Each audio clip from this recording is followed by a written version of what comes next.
Hello friends, कैसे हैं आप सब। आप बहुत बढ़िया होंगे, मज़े में होंगे। और वेलकम टू वीनाज इंग्लिश का अड्डा पर। मैं हूं वीना। आप आए हैं अपने चैनल वीनाज इंग्लिश का अड्डा पर एक बार फिर से मेरे साथ कुछ इंग्लिश के टॉपिक्स पे चर्चा करने और कुछ नया सीखने। तो चलिए करते हैं आज के टॉपिक की शुरुआत। हमारा आज का टॉपिक है एडवर्ब। एडवर्ब क्या होता है बताती हूँ। एडवर्ब क्या होते हैं, एडवर्ब क्या होते हैं, एडवर्ब क्या होते हैं। वो शब्द जो किसी भी वर्ब और एडजेक्टिव को डिफाइन करते हैं, अभिव्यक्त करते हैं, उनको हम कहते हैं एडवर्ब। क्लियर है।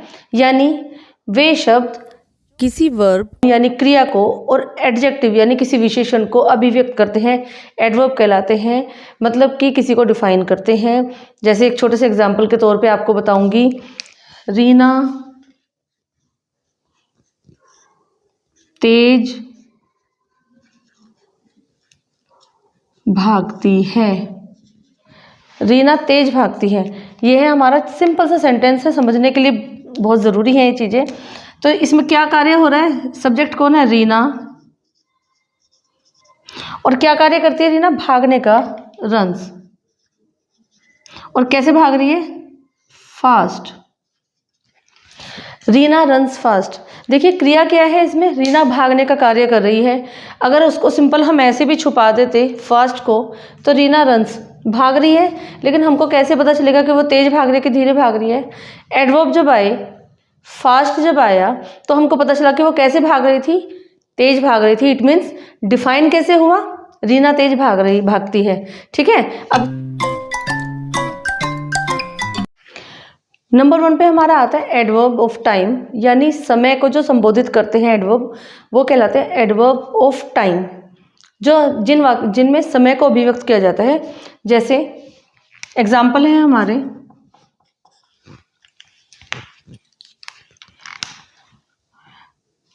टुडे, जहां पर समय का बोध होता है, समय को अभिव्यक्त किया जाता है। Today, tomorrow, yesterday,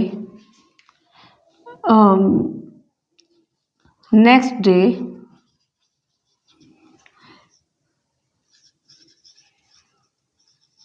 previous day, since, for, day before,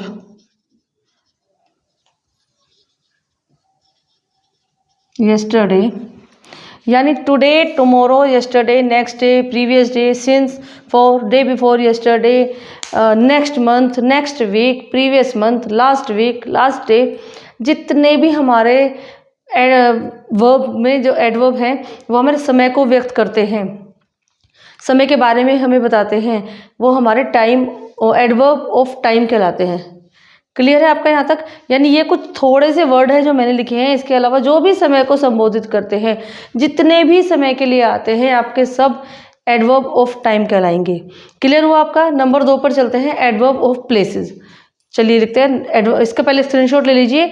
इनसे रिलेटेड और भी वर्ड्स हैं, इतने ही इनफ नहीं है, ये सिर्फ एग्जाम्पल है, क्योंकि मैं इसमें इससे ज़्यादा मुझे मुश्किल हो जाएगी आपको दिखाने में, क्योंकि it will be very lengthy.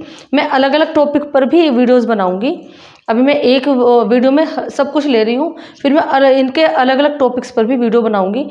But फिलहाल अभी चलते, चलिए समझते हैं टाइम एडवर्ब को कुछ एग्जाम्पल्स के साथ। जैसे मैंने कुछ एग्जाम्पल लिखे हैं। आई सॉ हिम येस्टरडे, यानी हमारा समय अभिव्यक्त किया है कहाँ से, येस्टरडे से। सेकंड है हमारा ही केम हियर टुडे, वह आज यहाँ आया था। कहाँ से हमें पता चला कि कब आया था, टुडे से। थर्ड है हमारा राम विल कम सून, सून यानी जल्दी, ये भी हमारा एडवर्ब है टाइम का। तो सून माने जल्दी, यानी राम जल्दी ही आएगा। अब है हमारा 4th number, you arrived late, आप लेट आए हो। तो यहाँ कैसे हमारा एडवर्ब क्या है, लेट। क्लियर हो आपको। टाइम एडवर्ब यहाँ पर, यानी यस्टरडे, टुडे, सून, लेट, जिससे हमें समय का बोध हो रहा है कि जल्दी हुआ है, देर में हुआ है, आज हुआ है, कल हुआ है, ये सब है टाइम एडवर्ब। क्लियर है। चलते हैं अगले एडवर्ब की तरफ। नंबर 2 पर हमारे आते हैं एडवर्ब ऑफ प्लेसेस, यानी जिनमें हमें जगह का बोध होता है, स्थान का बोध होता है। टाइम ऑफ एडवर्ब में हमें समय का बोध हुआ था, वो एडवर्ब जो समय को अभिव्यक्त करते हैं। ऐसे ही जो एडवर्ब जगह को, स्थान को डिफाइन करते हैं, अभिव्यक्त करते हैं, उन्हें हम कहते हैं एडवर्ब ऑफ प्लेसेस। इसके भी कुछ एग्जांपल हैं जो मैं आपके सामने लिख देती हूँ। नंबर 1 है आपका समवेयर, यानी इसमें हमें कहीं जगह का ऐसे नहीं नाम नहीं, बट ये कहीं पर, here, there, where, here, there, nowhere, और आपका अपस्टेयर्स, और आपका डाउनस्टेयर्स,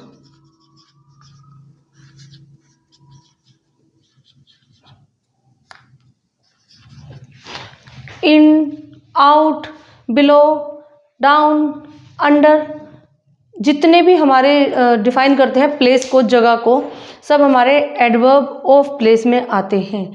थोड़े एग्जाम्पल हैं, इनसे ज़्यादा से ज़्यादा बनाने की कोशिश करिए। प्लेस के बारे में सबको पता है, ऊपर नीचे दाएं बाएं आगे पीछे सब कुछ, in, out, upstairs, downstairs, into, out, under, above, over, सब कुछ क्लियर है आपका। चलिए समझते हैं एडवर्ब ऑफ प्लेस को कुछ एग्जाम्पल्स के थ्रू। तो करते हैं शुरुआत एडवर्ब ऑफ प्लेस। तो इसमें हम एग्जाम्पल देखिए, someone is standing outside, you went up stairs, I am coming in the room। Clear है यहाँ पे आपका। You are not going there. Someone is standing outside, कोई है जो बाहर खड़ा हुआ है। नंबर 2 है यू वेंट अपस्टेयर्स, यानी आप ऊपर गए थे। Number 3 I am coming in the room, और 4 यानी मैं कमरे में आ रही हूँ। और you are not going there, आप वहाँ नहीं जा रहे हो। तो यहाँ से हमारे जो एडवर्ब है वो प्लेस के हैं। वर्ड आपने शायद पहचान भी लिए होंगे, outside, upstairs, in, there, outside, upstairs, in, there, here, there, where, जो भी वर्ड हैं जहाँ से हमारी जगह का, हमारे प्लेस का डिफाइन होता है, अभिव्यक्त होता है, वो कहलाते हैं हमारे एडवर्ब ऑफ प्लेसेस।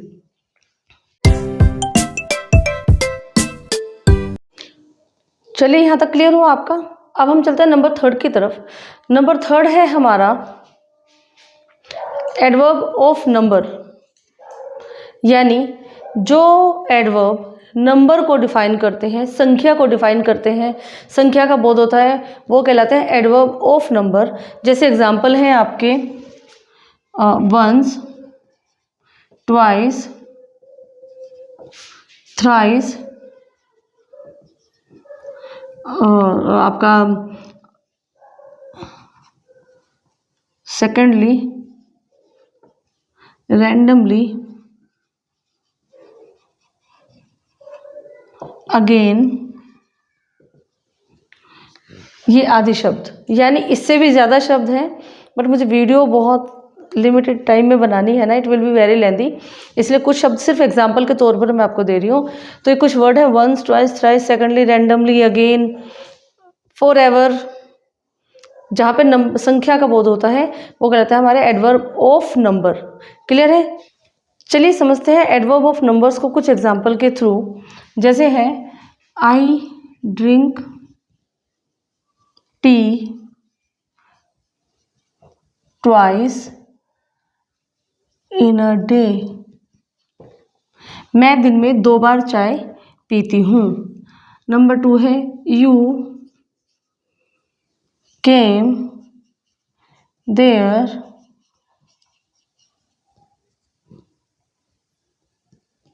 वंस, वहाँ तुम सिर्फ एक बार वहाँ आए हो। नंबर 3 पे हम लिखेंगे I took your number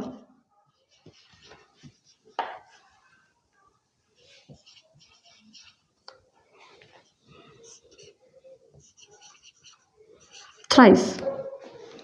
I took your number thrice, यानी मैंने 3 बार आपका नंबर ले लिया है। तो कुछ एग्जाम्पल हैं आपके एडवर्ब ऑफ नंबर्स के। Twice, once, thrice.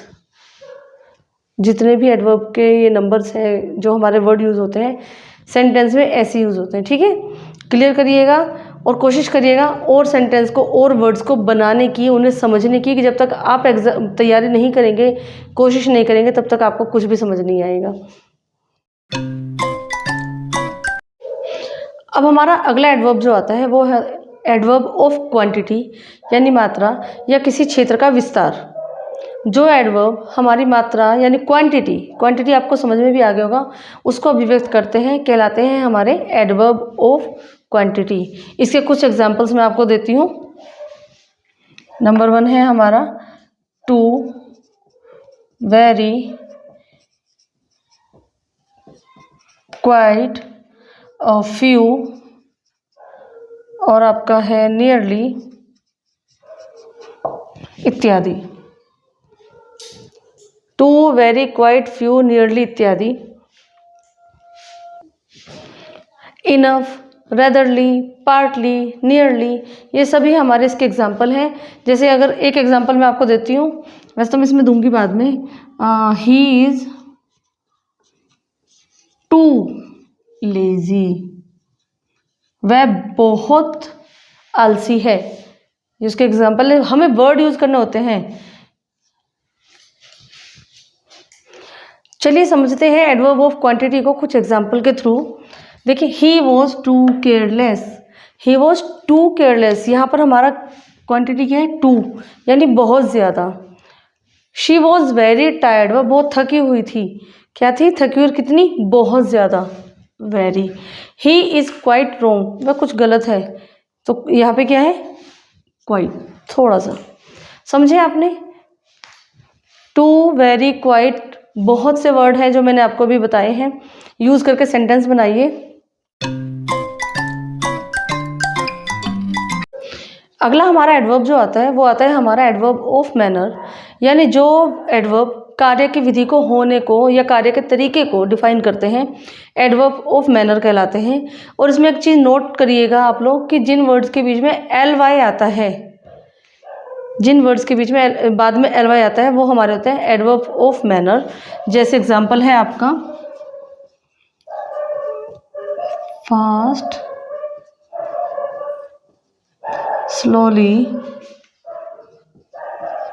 Loudly, proudly, कामली आदि शब्द जिनमें एल वाई आए। देखिए, स्लोली, लाउडली, प्राउडली, कामली, केयरफुल्ली, हार्मफुल्ली, जितने भी वर्ड्स होते हैं ये हमारे कहलाते हैं एडवर्ब ऑफ मैनर, यानी कार्य करने की विधि को ये बताते हैं कि किस तरह से हो रहे हैं। चलिए समझते हैं एडवर्ब ऑफ मैनर को कुछ एग्जांपल्स के थ्रू। नंबर 1 है हमारा the horse run fast, she walk slowly, take it carefully, यानी जहाँ पर हमारे मैनर आए हैं, किस तरह से काम किया गया है, कार्य का तरीका बताया गया है, वो होता है मैनर्स में। फास्ट यानी तेज भागना, स्लोली धीरे से, केयरफुली बहुत ध्यान से। तो देखा आपने, बहुत इजी है। और नॉर्मली जहाँ एडवर्ब के बाद में एल वाई लगता है वो होते हैं हमारे एडवर्ब ऑफ मैनर। ये ध्यान रखिएगा, बहुत छोटे से टिप है, और क्योंकि कन्फ्यूजन बहुत होती है इसीलिए। घर पे थोड़ी सी मेहनत कीजिए इन सेंटेंसेस को बनाने की, वर्ड्स को यूज़ करने की। जितना आप वर्ड्स को यूज़ करेंगे उतना इजी हो जाएगा आपके लिए समझना, बताना, जानना और पूछना। आपको शायद पूछने की ज़रूरत ही नहीं पड़ेगी, क्योंकि हमको स्पीकिंग भी इम्प्रूव करनी है अपनी, तो उसके लिए हमको चाहिए daily practice. We need practice daily. तो डेली प्रैक्टिस करते रहिए, सेंटेंस बनाते रहिए। अगर कुछ भी डाउट है तो you can send me message, you can ask anything to me, I am always with you. तो कोशिश करते रहिए प्लीज़। और चलिए करती हूँ वीडियो का एंड। आई थिंक आपको बहुत अच्छी तरह समझ में आया भी होगा। मैंने बहुत कोशिश की है अच्छी तरह से समझाने की, आपको बताने की। समय ज़्यादा नहीं होता है और क्योंकि वीडियो बहुत लेंथी हो जाती है, इसलिए बहुत छोटे पार्ट्स में मैंने बताया है। तो लेकिन कोशिश करिए कि जितने मैंने वर्ड बताए उससे ज़्यादा ही वर्ड आते हैं हमारे, तो कोशिश करें उनको प्रैक्टिस करने की, घर पे प्रैक्टिस करने की, समझने की, समझाने की। और आई होप आपको मेरी वीडियो पसंद आई है। तो अगर आपको मेरी वीडियो पसंद आई है तो please subscribe my channel, like my video, share my video and be with me always. Bye. जय माता दी, जय हिंद।